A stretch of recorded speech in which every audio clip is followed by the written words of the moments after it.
Halo dulur Sampurasun, bagaimana kabarnya? Semoga kalian sehat selalu dan diberi rezeki yang melimpah.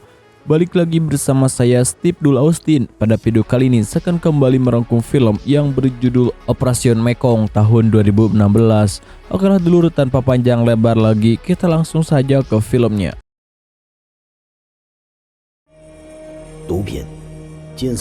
Film diawali dengan diperlihatkan sebuah informasi tentang perairan segitiga emas berada di antara negara Thailand, Myanmar, dan Laos yang merupakan surga bagi para bandar narkoba. Semakin banyak jenis narkoba yang diproduksi, semakin rendah para raja narkoba yang peduli dan takut terhadap hukum.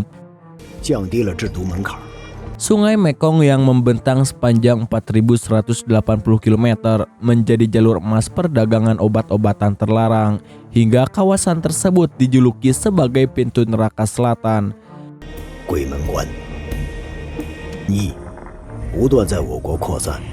Scene kemudian berlanjut dengan memperlihatkan dua kapal pedagang Cina yang melintas di perairan Myanmar di Sungai Mekong. Tidak lama kemudian, dua kapal itu diserang oleh sekelompok orang bersenjata.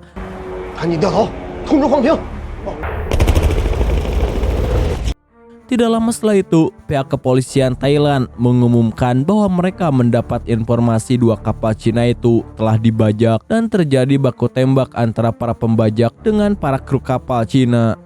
Namun kemudian mereka berhasil meloloskan diri. Polisi Thailand yang tiba di tempat kejadian itu berhasil mengamankan ribuan bungkus narkotika dari dua kapal tersebut, sehingga mereka mengklaim bahwa kedua kapal Cina itu adalah bandar narkoba. Jelas membuat pemerintah Cina terkejut akan temuan itu.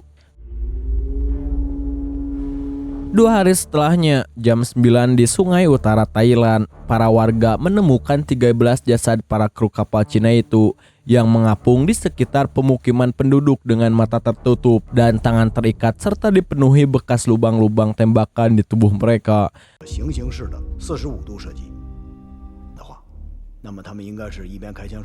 Kementerian Keamanan Pabrik di Beijing, Cina yang menerima informasi tersebut segera memerintahkan satuan tugas khusus yang dipimpin oleh Ketua Tim Narkoba Wilayah Selatan yang bernama Gang. Di sana ia ditugaskan untuk menyelidiki temuan itu dan mengungkap kebenaran di balik peristiwa tersebut. Berdasarkan hasil olah tempat kejadian perkara dan sekitarnya, mereka menemukan fakta bahwa kejadian berdarah itu bukanlah pertempuran senjata seperti yang diumumkan oleh kepolisian Thailand, namun melainkan aksi pembunuhan yang sengaja dilakukan. Di dalam upaya untuk mengungkap kebenaran di balik peristiwa pembantaian kapal tersebut, mereka dibantu dengan perwira intelijen merangkap informan bernama Sin Woo. Ia adalah seorang agen intelijen yang sudah lama bertugas di kawasan segitiga emas.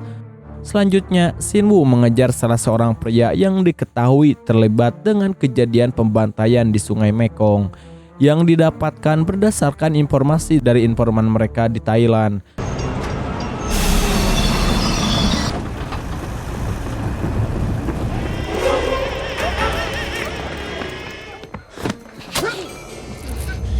Sin Woo kemudian berhasil menangkapnya dan membawanya ke suatu tempat untuk diinterogasi.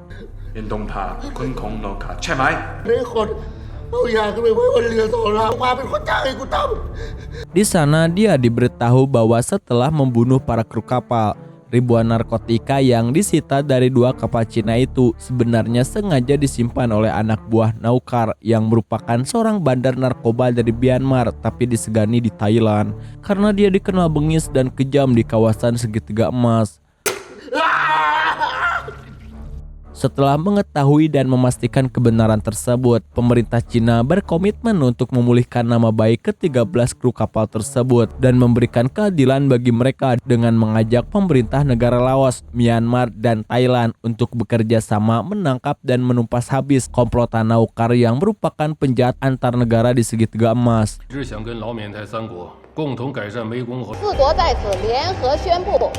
Untuk menghindari Naukar jatuh ke tangan negara lain untuk diadili, maka Gang diperintahkan atasannya untuk menangkap Naukar lebih dulu dengan membentuk tim khusus.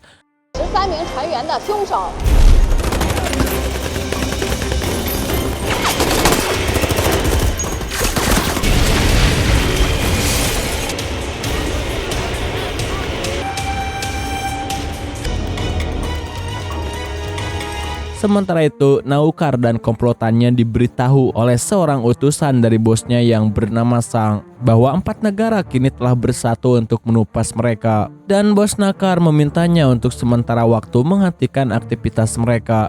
Namun Nakar justru menentang dan menyatakan tidak takut oleh siapapun.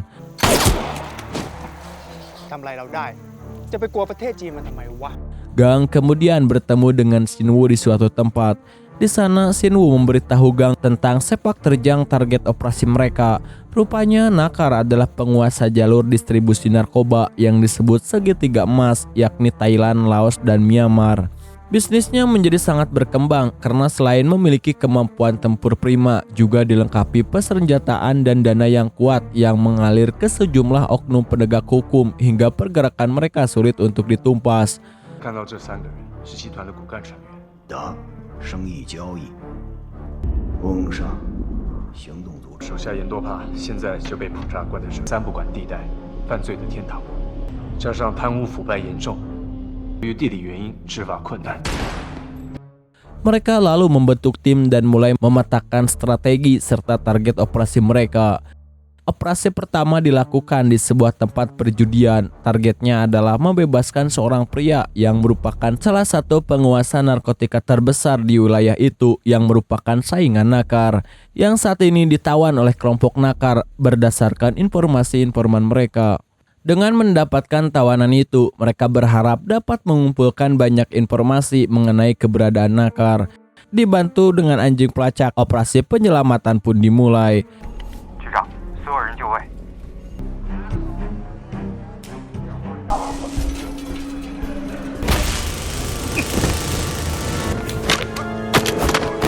Namun misi mereka ketahuan oleh kelompok Nakar sehingga pertempuran dan aksi kejar-kejaran pun tak terhindarkan.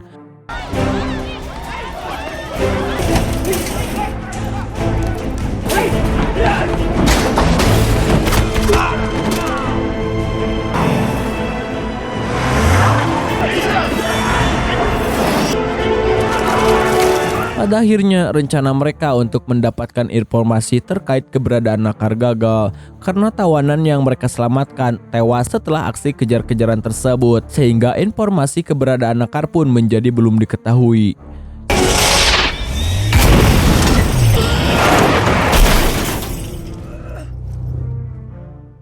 Scene selanjutnya mereka bertemu dengan atasan mereka dan menemukan petunjuk baru untuk menemukan persembunyian Nakar melalui seorang perantara yang bernama Tuan Sa.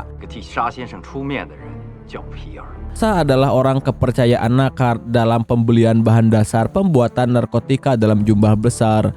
Singkat cerita, Shinwu kemudian menyamar menjadi pemasok barang haram itu dan bertemu dengan seorang pria bernama Pierre, seorang kaki tangan Tuan Sa, untuk menjalin kemitraan. Dan Shinwu kemudian memperkenalkannya kepada seorang pengusaha kaya raya asal Cina bernama Bos Chen, yang tidak lain adalah Gang yang melakukan penyamaran. Tampaknya aksi penyamaran mereka pun berhasil mengelabui Pierre. Pierre kemudian bertemu dengan Tuan Sa dan memberitahunya terkait rencana kerjasama mereka dengan Bos Chen. Tuan Sa saat ini sedang ditahan di penjara Black Saman di lembah segitiga emas. Namun meskipun menjadi tahanan, nampaknya Tuan Sa mengendalikan penjara itu dengan menyogok kepala dan para sipir penjara. Terbukti dengan fasilitas serba mewah yang dia miliki di ruang tahanannya. Tuan Sa kemudian memanggil salah satu kaki tangannya bernama Chen Feng, seorang kewarganegaraan Cina, memintanya untuk membantunya bekerja sama dengan pebisnis Cina yang diceritakan Pierre kepadanya. Gang kemudian menyewa kapal pesiar dan para wanita cantik untuk meyakinkan para kelompok Nakar. Setelah bertemu di sebuah klub malam, Tuan Sa kemudian menghubungi Nakar untuk melanjutkan kerjasama mereka. Namun Nakar tidak sepenuhnya langsung percaya begitu saja dengan kerjasama ini, sehingga dia memutuskan untuk melakukan transaksi pertama hanya sebesar $5 juta untuk memastikan kerjasama ini aman. Dan setelah itu baru memutuskan untuk bertemu dengan Bos Chen.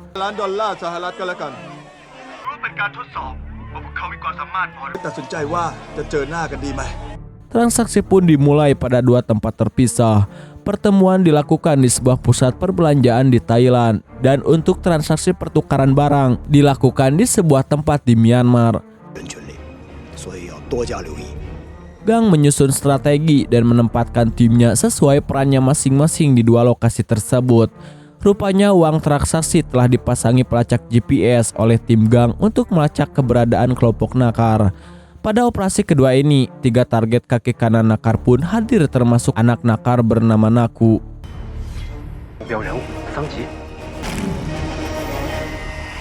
Tim Gang yang melacak keberadaan kelompok nakar melalui GPS tiba di suatu kamar hotel tempat kelompok nakar berkumpul dan mendengar percakapan mereka.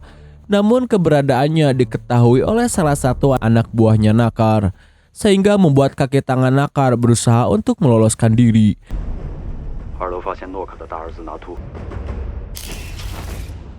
Ketika mengejarnya, dia kemudian diserang, namun dia berhasil melumpuhkan anak buah nakar. Namun kaki tangan nakar berhasil meloloskan diri dan memberitahukannya bahwa Bos Chen dan timnya adalah polisi. Akhirnya penyamaran mereka pun ketahuan sehingga aksi baku tembak dan kejar-kejaran pun terjadi.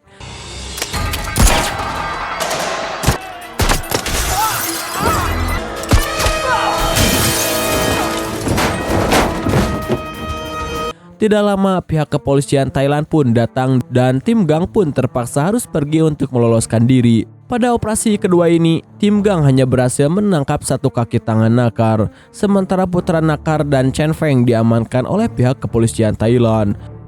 Gang kemudian menyiksa kaki tangan nakar yang berhasil mereka tangkap dan mendapatkan informasi bahwa pembantaian ke-13 kru kapal dagang Cina itu dilakukan atas perintah nakar.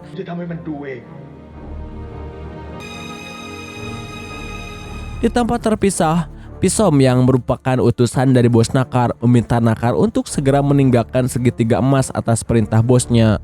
Namun dengan marah, nakar keberatan karena dia merasa dia adalah penguasa di segitiga emas dan berusaha untuk membunuh Som, namun dicegah oleh rekannya.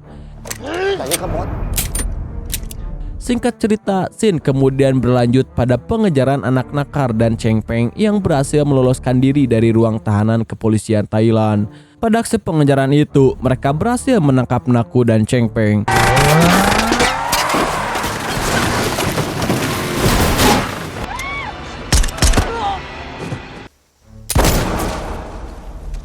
Nakar yang kesal dengan aksi Gang dan timnya pun akan melakukan aksi balas dendam dengan mengebom kantor pusat kepolisian 4 negara tersebut.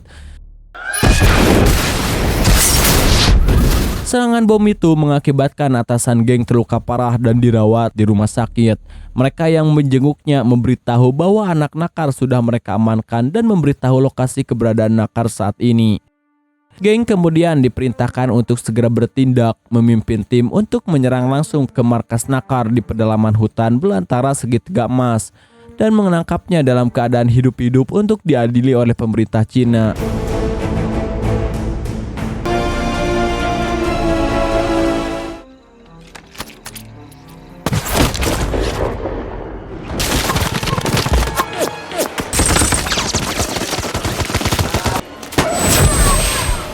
Di dalam operasi ini terjadi baku tembak antara tim Gang dan pasukan nakar dan pasukan bos nakar yang juga menginginkan kematiannya karena mereka tidak ingin nakar sampai jatuh ke tangan polisi Cina.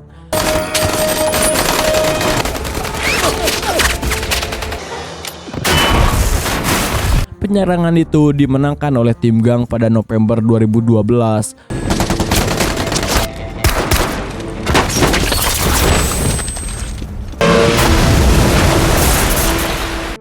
Nakar dan bersama dengan 3 kaki tangannya termasuk seorang warga negara Thailand dinyatakan bersalah menyerang 2 kapal kargo Cina yang berkolusi dengan tentara Thailand. Mereka pun dijatuhi hukuman mati. Dan pada bulan Maret 2013, Nakar dan 3 anak buahnya dieksekusi dengan cara disuntik mati setelah upaya banding mereka ditolak. Oke lah dulur, dan film ini pun udahan bor. Nah itulah dulu seluruh arus cerita film Operation Mekong tahun 2016. Jika ada kritik, kesalahan maupun saran, silahkan tulis di komentar. Sekian dari saya, Steve Dul Austin, undur diri dan mengucapkan terima kasih.